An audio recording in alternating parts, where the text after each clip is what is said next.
Wake that ass up. Early in the morning. The Breakfast Club. Yes, it's the world's most dangerous morning show, The Breakfast Club. Charlamagne the God, Angela Yee. I don't know where the hell DJ Envy skated off to that fast, but we have a guest here. He goes by the name of Richard Aborn, or is it Aborn? Aborn. Aborn. He is the president of Citizens Crime Commission. I'm going to be honest with you, I'm a little taken aback because I'm looking at your picture here, and you're clean shaven. And now I'm looking at you, and you look like you're in witness protection. You look like you're hiding. It's my Corona beard. Okay. Which I found it's much easier to grow it than it is to trim it. So. No, very true. I let mine grow out too. I didn't have a beard before this either, but I'm letting mine grow out. I actually want to get to your length. That's a good length you got. Yeah, it takes some work because I keep getting half of it right and half of it wrong. Got you. How are you today, sir? Good, really good. Happy to be with you. Can you let us know what is the Citizens Crime Commission of New York City? So we are a regular not-for-profit. We're not a government organization. We've been around since the turn of the 20th century. So we started around 1904, 1905. And our mandate is to develop innovative ideas to prevent the strongest types of violence in New York City. We're a prevention-based organization. So we look to reduce violent crime, mostly through direct interventions with people who are having issues with violent crime. And we try and help them get out of that lifestyle and get reestablished in a more regular lifestyle with jobs. If they need interventions, we do that. And then we do a lot of research to figure out what's working, what's not working.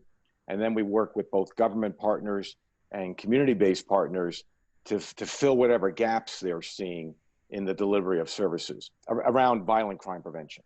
Well, I don't have to tell you this because I'm sure that you've done the research and you've seen the studies, but people are not inherently violent. They just lack opportunity. You know, they lack resources. And that's why I think defunding the police would be such a great thing, because if you take some of those millions and billions of dollars they put into the police and invest into these communities, you give these people more opportunity, they'll be less violent. It's just that simple. So that's exactly right. So one of the things that we try to do is to understand what sort of services are the most important.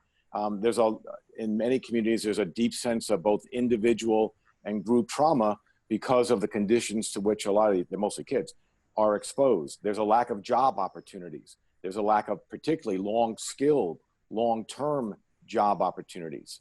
Helping kids stay in school is very, very important.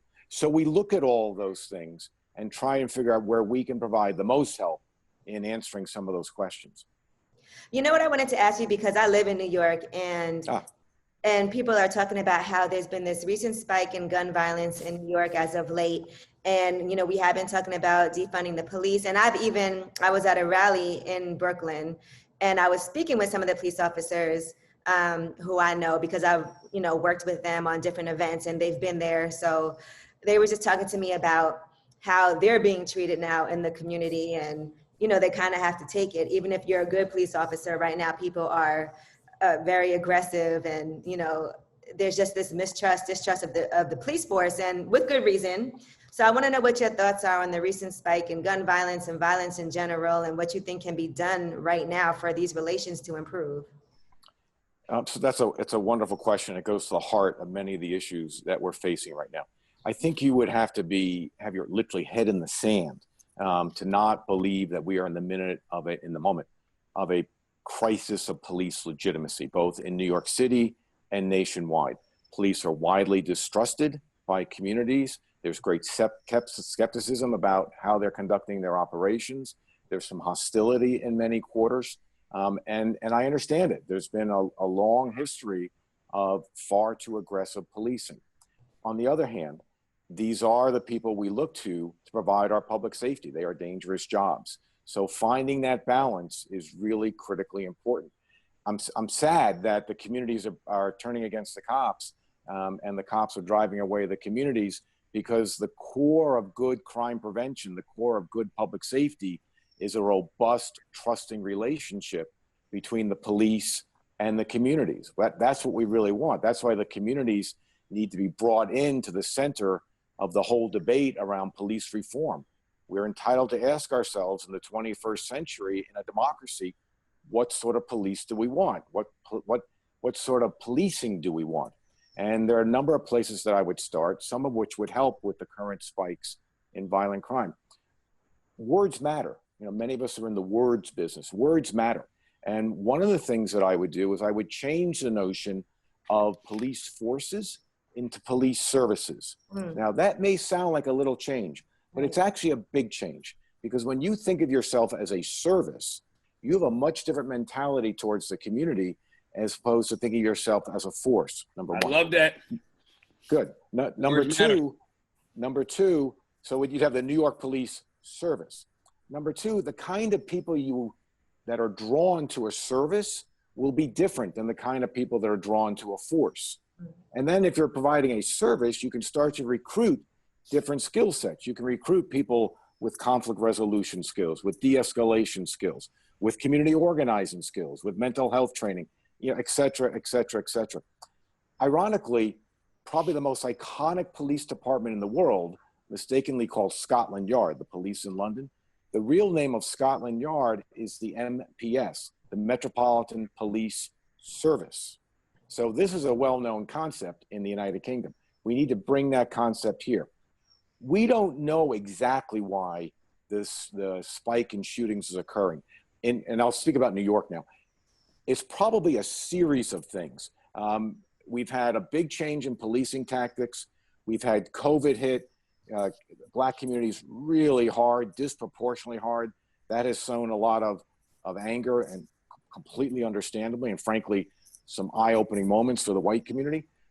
We've had an economic decline, although I don't believe that declines in economy cause spikes in crime. I just don't think it's the nature of people who are working to suddenly go out and rob when they've lost their job. I've never bought into that theory. And then you have closed summer programs, lack of long-term job opportunity. We just have a host of issues coming together at the same time. Then a number of people are saying the courts have shut down and the prosecutors have shut down and the police are pulling back. So you have this sort of tempest brewing that's causing a lot of this activity to take place. So the question is, what can we do about it? I think the police and the government at large, not just the mayor and not just the police commissioner, but the government at large, have to sit down, come up with a comprehensive plan that is applied throughout the summer. July and August are going to be difficult. Well, July's already been difficult. August could well be difficult. The numbers are accelerating rapidly. That plan then has to be announced to the public, but not with just the mayor and not with just the police commissioner, with everybody standing up and sending a unified message about the various things that we're going to do to bring down these shootings and keep them down. This is a spike. The shootings were much lower going into November of last year. I mean, we were at historic lows in New York. So we've got to get back to those. And that plan can't be just policing. It's got to be policing, it's got to be prosecution, it's got to be adjudication, it's got to be jobs, it's got to be opening up the pools, it's got to be all of these things that we know have an impact. And again, it's got to be sustained. So we need a clear, consistent, compelling message so that everybody understands that we're all in this together and we're going to collectively resist this. I think if we do that, we get these shootings back down, which was great. They were very low for a long time. And then we keep addressing these other social issues that you mentioned a little bit earlier. And that's not to say that we can't continue the reform discussion. The reform discussion is vital. We need to take advantage of this moment where reform of policing is front and center and move on that. But we can both fight the crime spike, which we need to do, people are dying, and reform the police at the same time. Are police officers trained to deal with people who are having mental health issues? Because I see now they're talking about having someone who that is their main focus on those calls when police get called for something like that. What type of training goes into that? Yeah, so there's a model that comes out of, I think it's LAPD, where they have response teams. They call it the SMART program, where they have response teams, where they have sergeants and I think police officers who are specially trained in how to deal with people who are having mental health issues. There's a broader question, which is whether or not those response teams should have social workers on them, because that's what social workers do. Right. They deal with people who are in acute mental health crisis. And frankly, if we can get a social worker in there, if we can get a social worker in there who knows how to de-escalate that situation, knows how to get the attention of the person who's having the mental health crisis, knows how to get that person to calm down so that whatever the immediate issue is can be resolved, that's a much better outcome than having a police officer go in forcefully. Now, we need to be honest about this. There are times when people with mental health issues do act out in very violent ways. We may have just had one yesterday where a federal judge's son was killed and her husband was shot and almost died. New Jersey, right? Yeah, that's in New Jersey. I mean, that's obviously incredibly serious. We don't know if the judge was a target or not. It may have been random. We don't know that yet. But that was clearly a person with a very serious violent mental health issue. So I don't know that the police cannot be present. But the question is, what role do the police have when they are present? So two things. I would give police officers themselves additional mental health training, meaning how to de-escalate a person in acute mental health crisis. And then I would seriously think about getting co-response teams, as they're called, getting these social workers out there with the police in order to de-escalate these confrontations. This is a huge area in the criminal law. And just to expand it a bit, we have spent probably the better part of the last 15 years trying to promote a more acute understanding of the intersection between mental health issues and criminal offending. Because some, depending on what study you look at, some 30 to 40% of people who are in our jails and our prisons have some identifiable mental health issue. And we'd be far better off treating that mental health issue than we would incarcerating that person. Do you think there's a thorough enough assessment on the mental health of the officers? Well, if I can ask that question in two ways. One, is there an initial thorough assessment? And secondly, is there an ongoing assessment? Right. There is a large battery of tests that cops take in order to make new cops, recruits, in order to make sure that they're psychologically fit in order to join the service in my world, the force in the current world.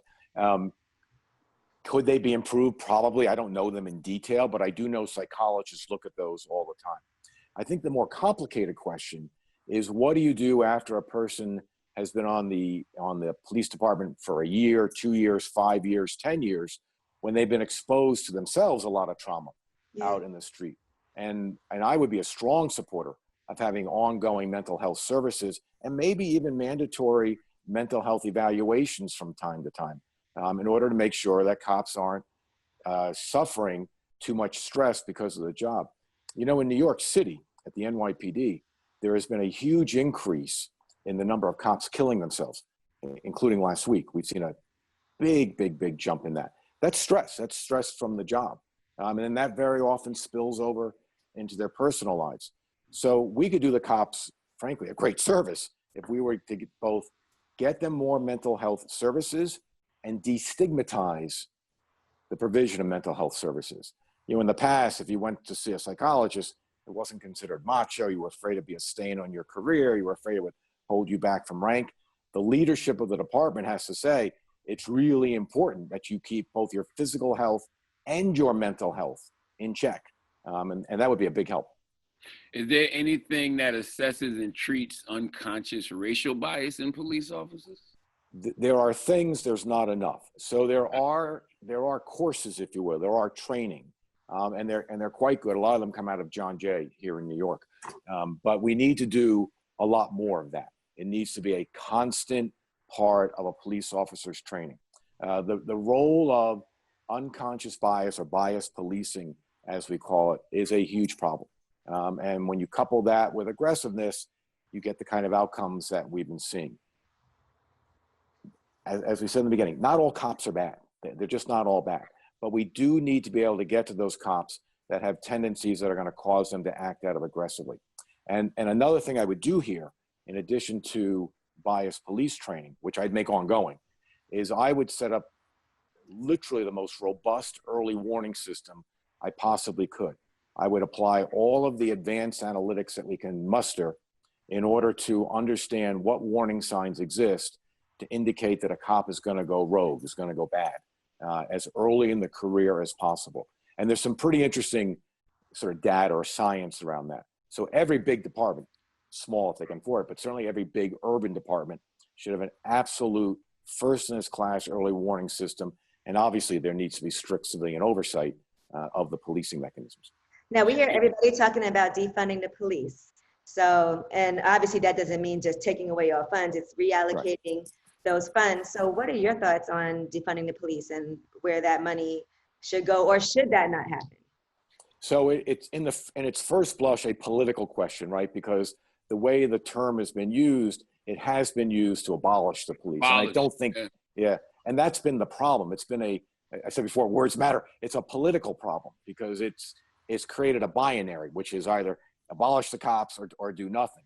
So the NYPD budget is $6 billion. Of course, there is room in that budget to move funds around. And that's why I hearken back to this notion of using research to understand those interventions that are the most effective. And that's where we should put our money. And we also need to ask ourselves the question, what do we want of our police in a democratic society? I don't know how we defund until we answer those questions. To me, defund means shifting some of the police budget to other services. The one thing I would not do, and I've actually publicly opposed this, is when crime is spiking, as shootings are in New York and many other cities right now, I mean, really spiking, I would not start taking police off the street. I don't think this is the time to reduce the overall head count of the NYPD. We've canceled an incoming class. That will have an impact in about a year. We're having record numbers of police officers retire. I'm not sure this number is right, but I think 300 officers put their papers in during the month of July. That's a lot. So the numbers are going to be going down. But we know that properly trained police that are interacting with the community in a healthful, helping, trusting way are a good crime deterrent. So I don't want to lose that in the middle of a spike in shootings. And just, if I may, just keep in mind one thing about these shootings. These are not, as far as we know, these are not one-offs, meaning a shooting happens and that's the end of it. Sometimes these are what we call circular crimes, meaning if two gangs get into a beef, that can continue because you can have retribution and revenge shootings.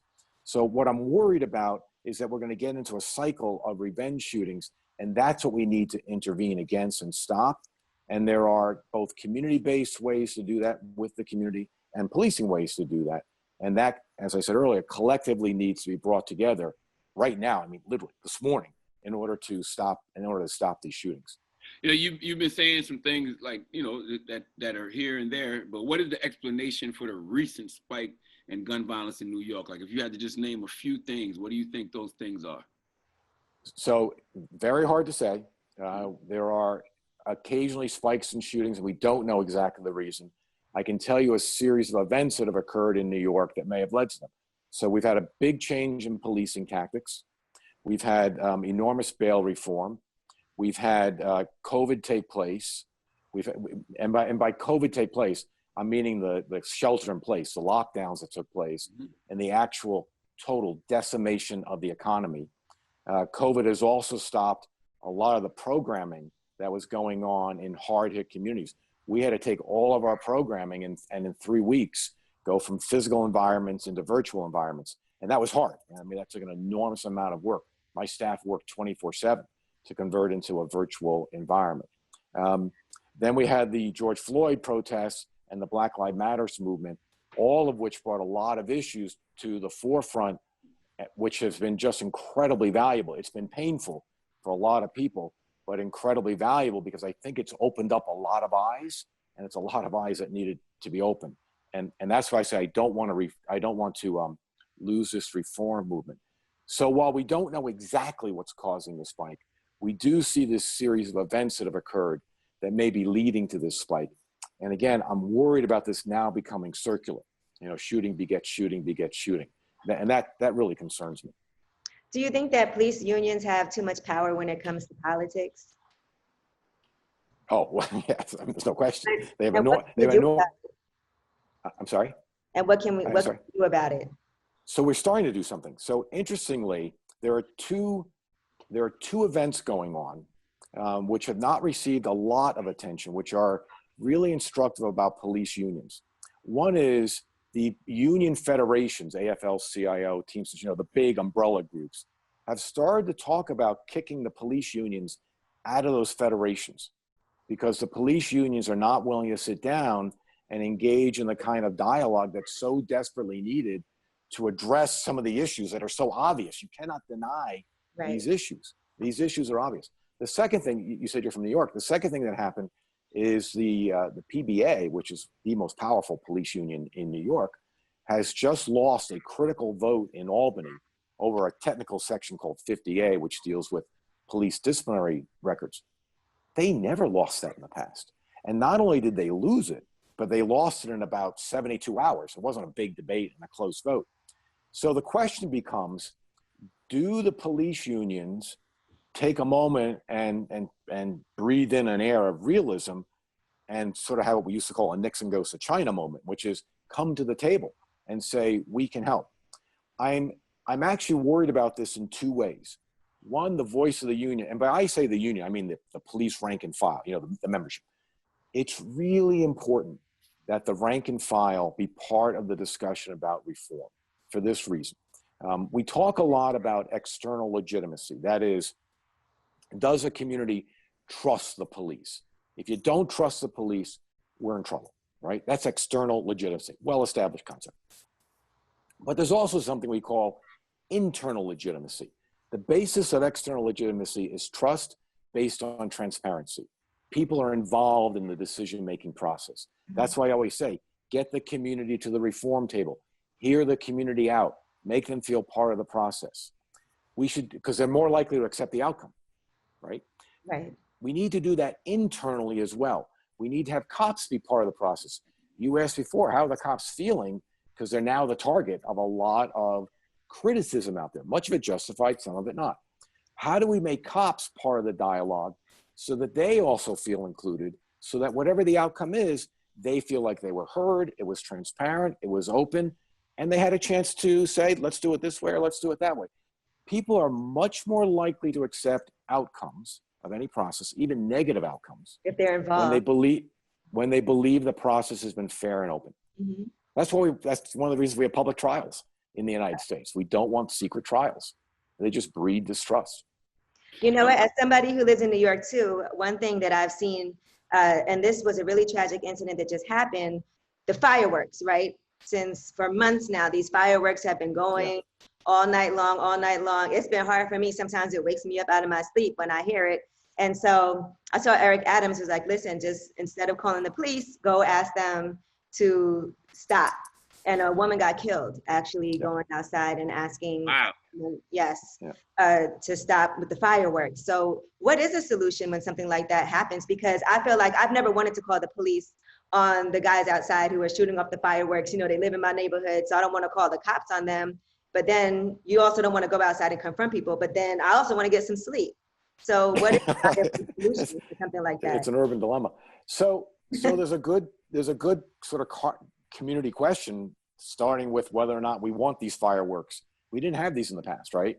You know, these were recently legalized in New York State. The ones that go on the ground, not the ones that go in the air. They come from Pennsylvania and other states. So that's a threshold question. Do we want to go back to banning them?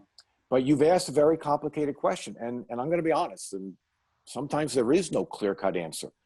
But you illustrate the dilemma in abolishing the police. What if the police aren't there?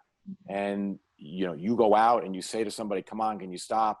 And something erupts, and I don't mean fireworks. I mean some violence erupts.